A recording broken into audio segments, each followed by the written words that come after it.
Bienvenue pour cette table ronde qui se veut à la fois nationale et internationale. Je vous souhaite la bienvenue à cette première édition de la table ronde des acteurs de l'énergie. Je suis heureux d'inaugurer avec Dimitri Tientega cette première édition, bien que j'aurais souhaité, comme prévu initialement, pouvoir la partager avec vous en présentiel à Ouagadougou.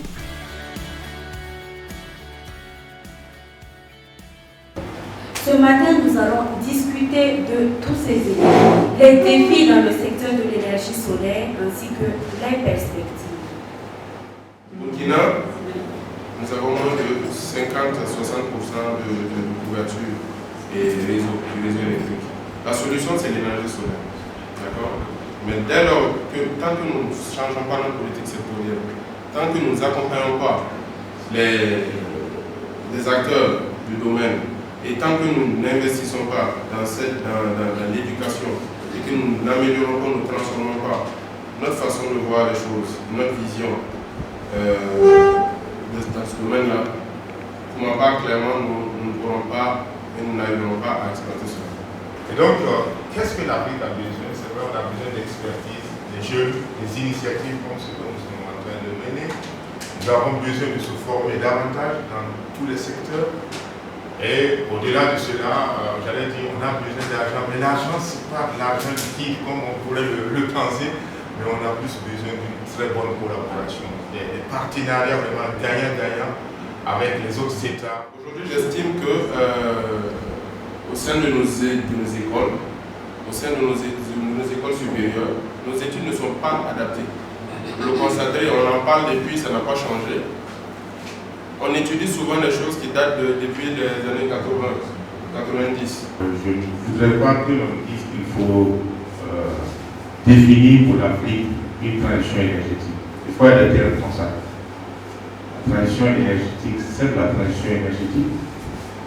Je voudrais plutôt que l'on dise comment peut-être l'Afrique va aborder sa transition énergétique. J'aimerais ici profiter de votre micro pour remercier les organisateurs, ceux qui nous donnent l'opportunité et l'occasion effectivement d'avoir ces échanges qui sont très pertinents et qui ont manqué, et ce qui prouve d'ailleurs qu'aujourd'hui, il y a une certaine avancée dans le secteur.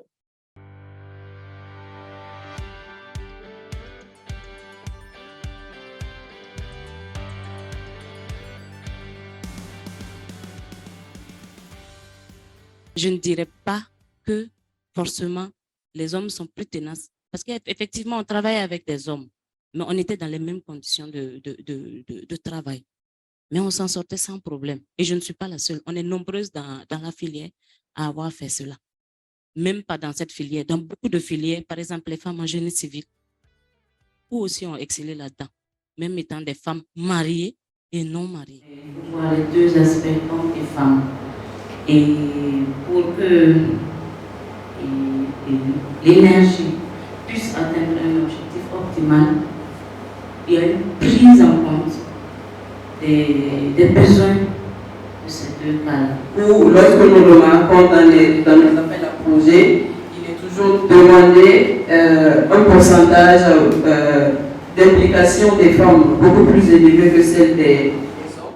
À force d'évoluer dans un milieu masculin, genré homme, facilement on prend ses habitudes. On n'a plus le temps pour ces petites choses-là. Et c'est ce pourquoi les dames, on les retrouve peu dans les filières d'ingénierie.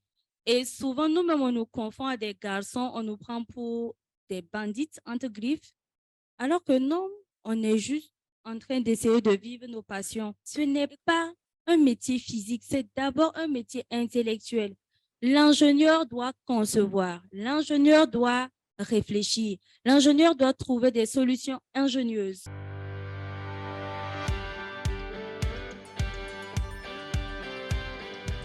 Le digital, en fait, est un outil assez intéressant pour pouvoir, en fait, dans un premier temps, avoir une cartographie très claire et nette, en fait, de l'infrastructure numérique, de l'infrastructure électrique, pardon, qui existe au Burkina Faso.